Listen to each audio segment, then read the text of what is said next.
Petite Street. Today we're going to be making the wainscoting for the dorm room box. And we're going to be taking some popsicle sticks and changing them into some wainscoting.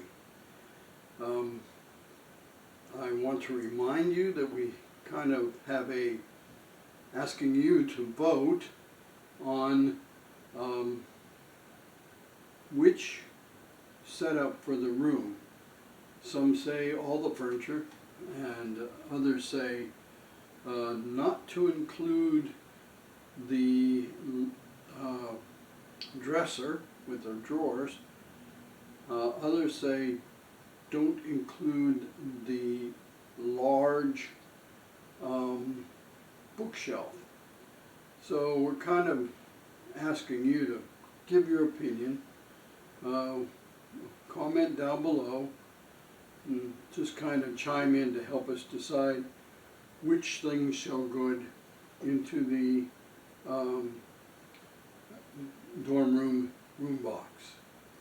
But right now, I want to ask you if you would to subscribe, and when you do, hit that bell so that I pop up every time I'm on. And watch went from like 200 and some watches down to 20. I don't know. I guess it has something to do with the way things were interpreted. So also, if you like today's program, please hit the like button.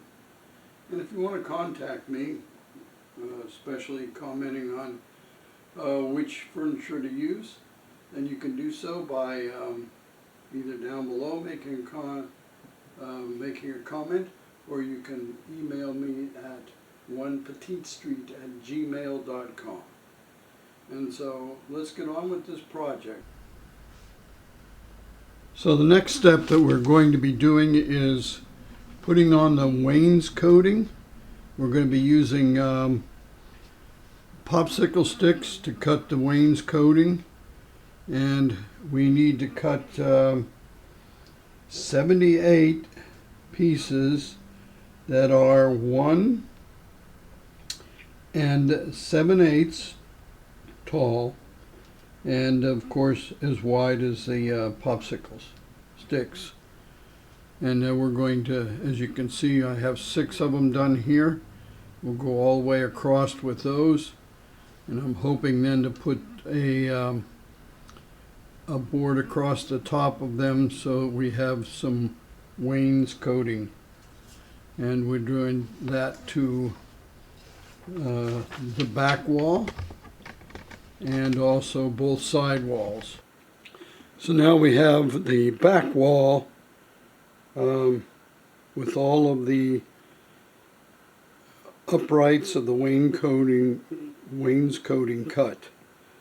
Now we need to do the 2 side walls.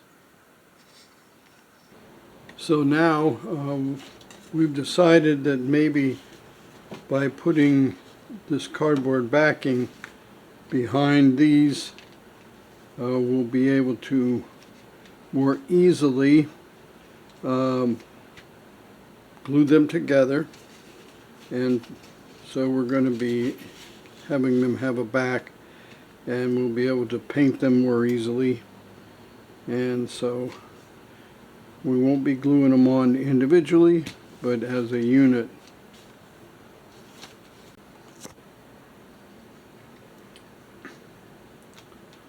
So we'll glue these on this sheet of thin cardstock, and then we'll be able to put it on the wall as a unit and paint it before we do.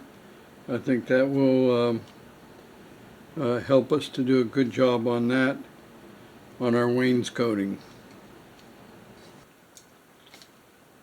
So now we have all of the pieces cut, and we have the backing. Notice this bottle cap is an idea to hold small pieces as you're working. And you'll also notice here that I've done this. That would give it more strength than rather just butting up against each other. This will overlap, make it stronger. And so we're going to be putting these on, and we still have to cut and get ready the top of these, and that's going to be one of the things that we need to do. These will be 1/8 of an inch along the top, so we'll be cutting those. So now we need to cut these very narrow, about 1/8 inch, to fit on the top of the wainscoting like this. You need to do that for the back and the two sides.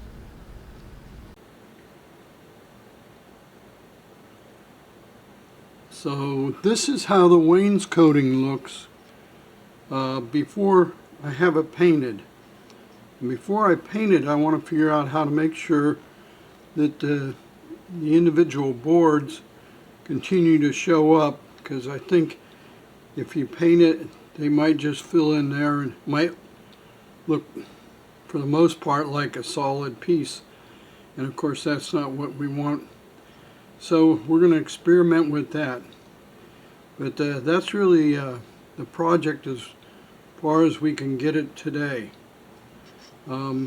So tune in next time to see how the finished wainscoting looks. Well, I hope you enjoyed watching me take popsicle sticks and turn it into this wainscoting. Not ready to paint it, because I want to make sure that when I do, the lines between them show up and that the paint just doesn't fill it in and then it just looks like a flat surface. And so that's part of the project for next time.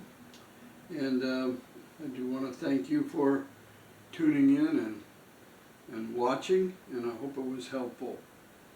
And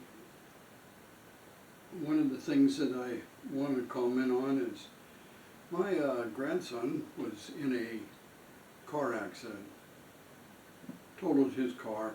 He's okay, but he had to get out of the car, and instead of helping, there were two young men there that thought it was more important to film whatever had happened, to video whatever had happened, than to help.